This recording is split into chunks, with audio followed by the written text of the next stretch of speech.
The live TV, सच सबसे आगे।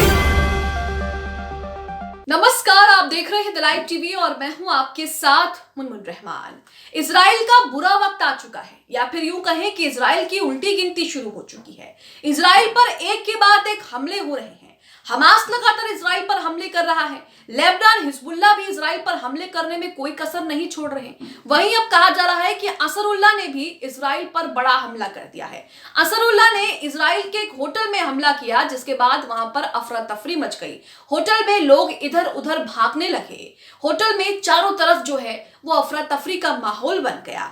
असरुल्लाह के इस हमलों से इजराइल को अच्छा खासा नुकसान हुआ है, ऐसा कहा जा सकता है। इस हमले से जुड़ा एक वीडियो सामने आ रहा है, जिसमें होटल में लोग इधर उधर भागते हुए नजर आ रहे हैं। इसी के साथ इस हमले से जुड़ी जो जानकारी सामने आ रही है वो भी आपके साथ साझा करेंगे। सबसे पहले तो यहाँ पर समझ लेते हैं कि असरुल्लाह किस तरह से लगातार इजराइल को चेतावनी दे रहा था और आखिरकार अब इजराइल की शामत आ ही चुकी है। अब असरुल्लाह ने भी इजराइल पर हमला कर दिया है। आप अपनी स्क्रीन पर एक ट्वीट देख रहे हैं। इस ट्वीट में वीडियो दिख रहा है आपको। यहाँ पर लिखा है कि कथित तौर पर असरुल्लाह हमलों के दौरान एलित शहर में स्थानीय लोगों का इधर उधर भागना। तो ये इजराइल का एलित शहर है जहां पर असरुल्लाह ने हमले किए। इस शहर में पहले भी लेबनान और हमास हमले कर चुका है और इसी शहर का ये होटल है जहां पर लोग इधर उधर भागते हुए आपको नजर आ रहे हैं। अब आप ये वीडियो देखिए, 4 से 5 सेकंड का वीडियो है, लेकिन इस वीडियो को देखकर आप इतना समझ जाएंगे कि असरुल्लाह के हमलों ने इजरायली शहर एलित को दहला दिया है।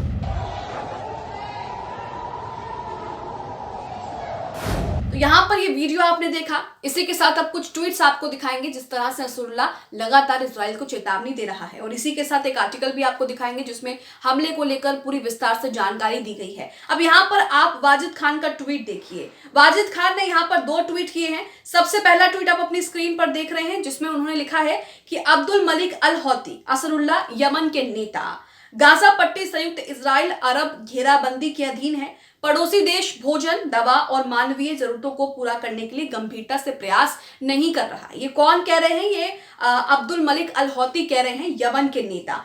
आगे लिखा है, हमारी आंखें खुली हैं। लाल सागर, विशेष रूप से बाल अल मंदब और यमनी क्षेत्रीय जल सीमा से लगे क्षेत्रों में किसी भी इजरायली जहाज की निगरानी और खोज कर रहे हैं। इजरायली अपने जहाजों पर झंडे नहीं लगाते हैं और लाल सागर में अपने उत्तरदाताओं को हमसे छिपने की कोशिश नहीं करते हैं, लेकिन जब भी संभव होगा हम उन्हें ढूंढने और निशाना बनाने में संकोच नहीं करेंगे। साफ तौर पर इजराइल के लिए यहाँ पर चेतावनी दी जा रही है। एक और ट्वीट इनका देखिए। इस ट्वीट से आप समझ जाएंगे कि इजराइल यमन से कितना डरा हुआ है। इसलिए इजराइल जो है वो लाल सागर में अपने जहाजों पर अपना झंडा तक नहीं लगा पा रहा, क्योंकि वो जानता है कि उसके झंडे से यमन उसको पहचान लेगा और उसके बाद उसका क्या हाल होगा। ये इजराइल का हाल है। यहाँ दूसरे ट्वीट में लिखा है कि यमनी असरुल्लाह ने इजराइल को चेतावनी जारी की। उन्होंने कहा है कि हम तुम्हारे जहाज डुबा देंगे। वाणिज्य जहाजों पर हड़ताल का इजरायली अर्थव्यवस्था पर भारी प्रभाव पड़ सकता है, क्योंकि निजी शिपिंग लाइनर इजराइल के लिए काम करने से इनकार कर सकते हैं। इजराइल लाल सागर का भी उपयोग नहीं कर सकता, जो एशिया में समुद्र के रास्ते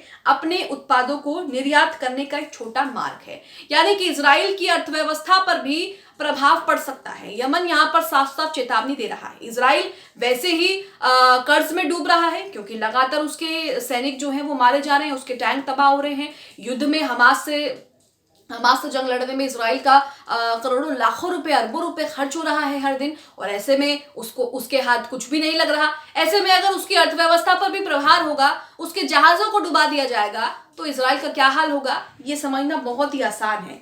असरुल्लाह ने जो इजराइल पर हमला किया है उससे जुड़ा एक आर्टिकल यहाँ आपको दिखाएंगे।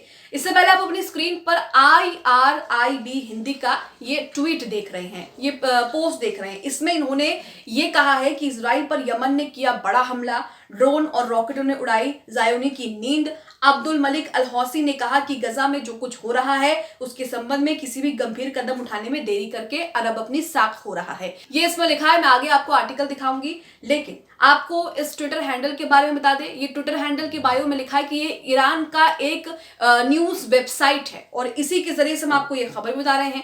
यहाँ पर देखिए इनका आर्टिकल, इनका यूट्यूब पर चैनल भी है, अपनी स्क्रीन पर उससे जुड़ी जानकारियां भी देख रहे हैं। इनका आर्टिकल है पार्स टुडे नाम से। यहाँ पर लिखा है कि इजराइल पर यमन ने किया बड़ा हमला, ड्रोन और रॉकेट ने उड़ाई ज़ायोनियत की नींद। तो यहाँ पर आगे लिखा है कि समाचार एजेंसी तस्नीम की रिपोर्ट के मुताबिक यमन के लोकप्रिय जन आंदोलन अंसरुल्लाह के प्रमुख अब्दुल मलिक बदरुद्दीन अल हौसी ने एक बयान जारी करके बताया है कि फिलिस्तीन विशेषकर गजा के लोगों के खिलाफ अवैध आतंकी ज़ायोनी शासन के अपराध के जवाब में हमने मिसाइल और ड्रोन हमलों से अवैध अधिकृत फिलिस्तीनी के क्षेत्रों को निशाना बनाया है।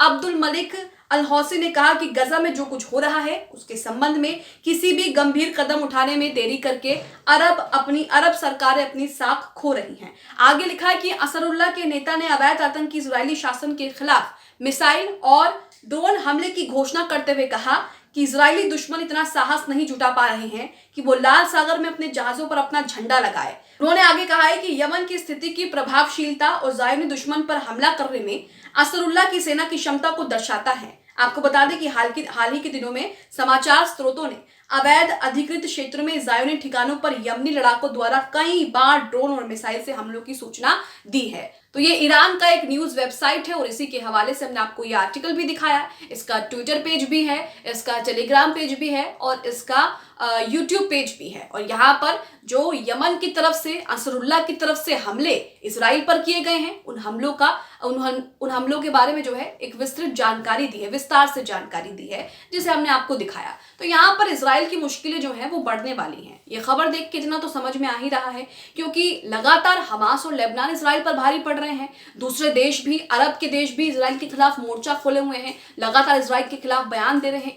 इराक भी लगातार इजराइल को चेतावनी दे रहे हैं। अब ऐसे में यमन से भी लगातार इजराइल पर हमले हुए हैं। पिछले दिनों हमने देखा कि यमन से लगातार हमले इजराइल पर हुए हैं।